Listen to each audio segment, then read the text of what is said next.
Recientemente un lector de Así Prensa me preguntaba si es que es posible que el exorcismo como tal, es decir, la expulsión del demonio que ha tomado posesión de una persona, puede ser realizado por los hermanos protestantes.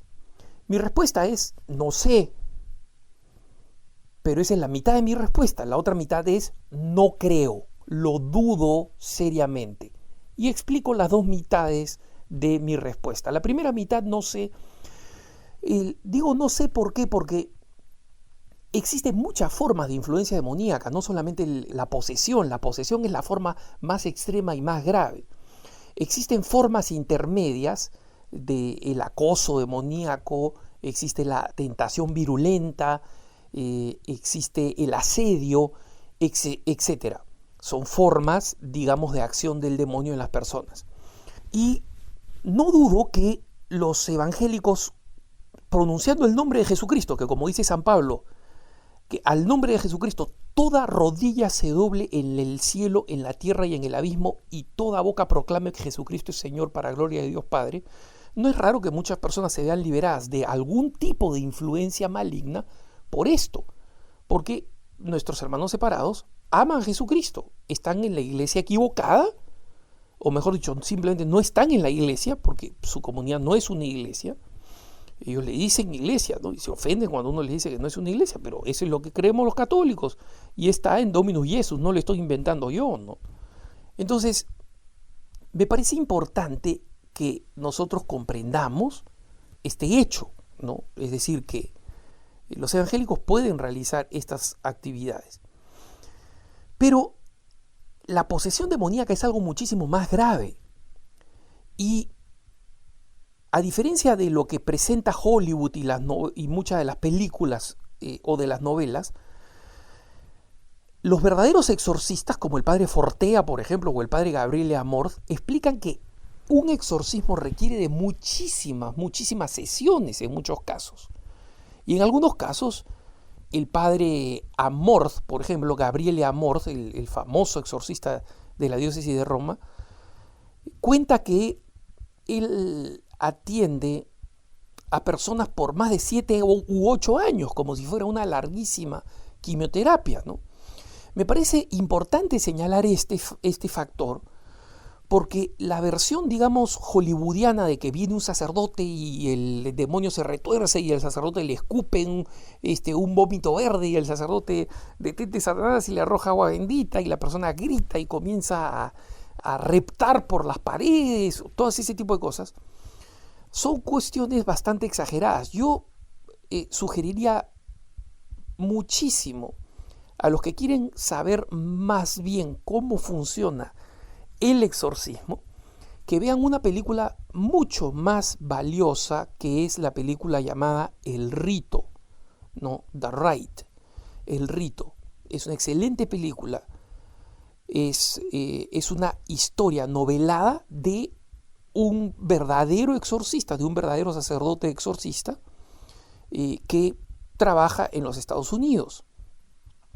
La versión está un poco novelada, ¿no? Habla de un sacerdote que no tenía mucha confianza, ¿no? Que no estaba totalmente convencido. No es el caso del verdadero protagonista de la vida real, pero es interesante y muestra cómo la acción demoníaca tiene determinadas características y cómo la acción demoníaca para liberar a una persona requiere de múltiples tratamientos, y a veces esos tratamientos toman muchísimo tiempo. Esto lo digo porque el radioescucha o el lector de Así Prensa que nos preguntó sobre este tema me contaba que los hermanos protestantes le decían: no, nosotros los protestantes sí tenemos la potestad de exorcismo. Pero ¿qué te van a decir? Pues primero, lo más probable es que nunca hayan experimentado una posesión. Pues si experimentaran una posesión, sabrían de lo que están hablando. Y nadie habla con ligereza de ese tema. Miren ustedes al padre Fortea o al padre Amorth. Son muy discretos y muy precisos, ¿no?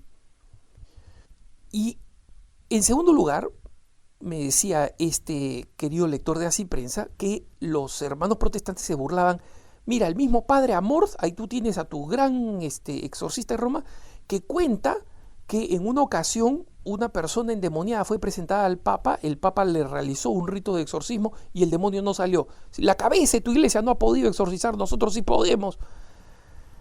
Miren, para eso hay que ser extremadamente ignorante de cómo funciona el exorcismo. Y esa es la razón por la que yo digo, en mi primera parte de la respuesta, yo digo puede ser. Esta es la razón por la que digo no creo. Sinceramente no creo. Dudo enormemente. ¿Por qué? Porque si alguien sabe lo que es el exorcismo, sabría que el exorcismo requiere un tratamiento, como por ejemplo requiere una quimioterapia o requiere un tratamiento de antibióticos para una persona con una enorme infección. Una sola dosis no hace nada. Es importante porque por algo hay que comenzar. Y justamente lo importante, lo valioso, es que los papas, porque también pasó eso con Juan Pablo II, con el beato Juan Pablo II, detectó una persona que estaba endemoniada. Y estas personas tenían una serie enorme de malestares y de sufrimientos físicos, psíquicos, morales y espirituales, sin saber qué cosa estaba pasando. Y fueron los pontífices justamente en dos distintas ocasiones los que detectaron que se trataba de una posesión demoníaca y que el demonio, justamente porque desea quedarse ahí, porque es mejor quedarse en un alma que estar en el infierno, fue detectado, porque muchas veces se oculta. Y una vez más, por eso yo recomiendo ver la película El Rito, porque no quiero aquí extenderme sobre cómo funciona un exorcismo. No fue ningún fracaso que un papa no haya podido liberar a una persona, porque las liberaciones o sea, los exorcismos que liberan a una persona de la presencia demoníaca de un solo exorcismo son el menos del 1%. Eso lo dicen Amorth y Fortea, entre los grandes exorcistas que hay, ¿no? Esto es para darnos una idea. Luego, el otro tema importante que nosotros tenemos que tener en cuenta es precisamente el hecho de que cuando el demonio interviene,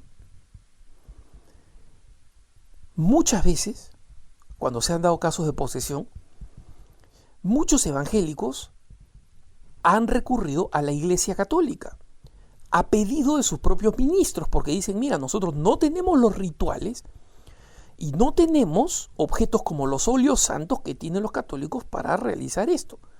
Y ustedes dirán, no, esa historia es inventada. No, hermanitos, no es inventada. Si ustedes leen, busquen en internet el caso auténtico sobre el que se inspiró la película del Exorcista. La película del Exorcista, así como el libro, fue escrito por William Blatty, un famoso autor católico. Pero William Blatty, que vive en los alrededores de la capital norteamericana de Washington, D.C., se inspiró en hechos reales que fueron reproducidos por un periódico secular poco después de la Segunda Guerra Mundial. La diferencia es que Blatty, en vez de hacer de la víctima a un adolescente varón como fue originalmente, la hace a una adolescente mujer, ¿no? Y en vez de poner a esta adolescente en una familia luterana como fue la historia original, la hace que sea hija de una mujer católica que ha perdido la fe, que es psicóloga, terapista y que no cree en esas cosas, ¿no? Y luego, en vez de que sean los jesuitas de la parroquia de North Capitol, que fueron los que de verdad exorcizaron a este muchacho, la pone en la Universidad de Georgetown, que es otro centro jesuita, ¿no? Pero fuera de esos detalles, el caso fue un caso real, y el caso real comenzó con que este caso tan espantoso de posesión asustó de tal manera a los padres que los padres llevaron a su pastor luterano, eran practicantes luteranos, lo llevaron a su pastor luterano al hijo y le dijeron, mira, creo que esta es una posesión demoníaca. Y el pastor luterano le dijo, mira, los únicos que pueden lidiar con esto son los católicos. Ellos tienen los rituales, ellos tienen los sacramentales, ellos tienen todas las cosas con las que se puede lidiar. Y ellos son los únicos que pueden hacerlo. Así que si tú quieres que tu hijo se vea liberado, ve donde los católicos. Fueron donde los católicos y este muchacho fue liberado del demonio. En consecuencia, resulta fundamental comprender que es posible pero es muy poco probable, yo no creo.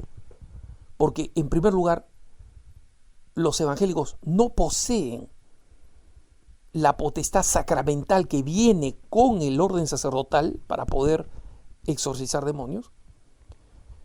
Y porque cuando he visto en múltiples ocasiones, pero muchísimas ocasiones, lo que los evangélicos llaman una posesión demoníaca, se trata en realidad de algún tipo de acción maligna del demonio, pero no una posesión, y en consecuencia no saben de lo que están hablando. Que tengas un buen día.